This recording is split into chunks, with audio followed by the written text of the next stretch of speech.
Badan Pengawas Pemilu Republik Indonesia menggandeng organisasi kepemudaan hingga mahasiswa di Lampung untuk melakukan sosialisasi tentang pengawasan Pilkada Serentak 2024, Sabtu 7 September 2024. Komisioner Bawaslu Lampung, Imam Bukhari mengatakan sosialisasi ini bertujuan untuk menjalin sinergi dalam rangka mengawal demokrasi. Langkah ini diharapkan mampu memberi pemahaman kepada publik tentang pentingnya menjaga kualitas demokrasi melalui partisipasi aktif dalam proses pengawasan pemilu. Menurut Imam, proses demokrasi akan berjalan dengan adil dan transparan jika potensi permasalahan dalam proses pemilu mendapat perhatian bersama dari semua pihak.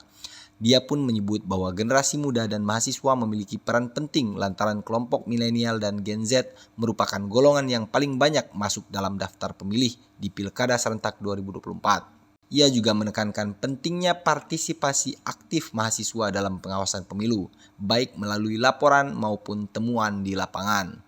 Yang bisa dilakukan mahasiswa adalah bahwa dalam hal penyelenggara pemilu di Bawaslu terutama dalam konteks pengawasan kita itu ada dua kategori. Artinya dua kategori itu ada laporan, ada temuan. Artinya laporan itu juga bisa datang dari siapapun, bukan hanya mahasiswanya, tapi bisa juga dari media yang bisa melaporkan kepada Bawaslu dalam hal mengawasi dan mengawal proses demokrasi yang ada di Provinsi Lampung. Gitu.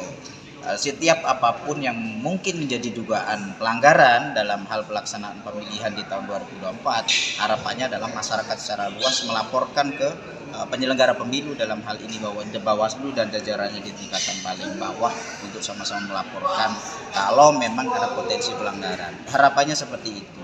Yang kedua adalah bahwa dalam konteks penyelenggara ada temuan, yang artinya itu hasil dari kerja-kerja teman-teman penyelenggara di lapangan. Tapi tidak menutup kemungkinan bahwa temuan-temuan itu juga bisa hadir juga dari informasi-informasi yang ada di masyarakat secara luas untuk ditelusuri lebih lanjut.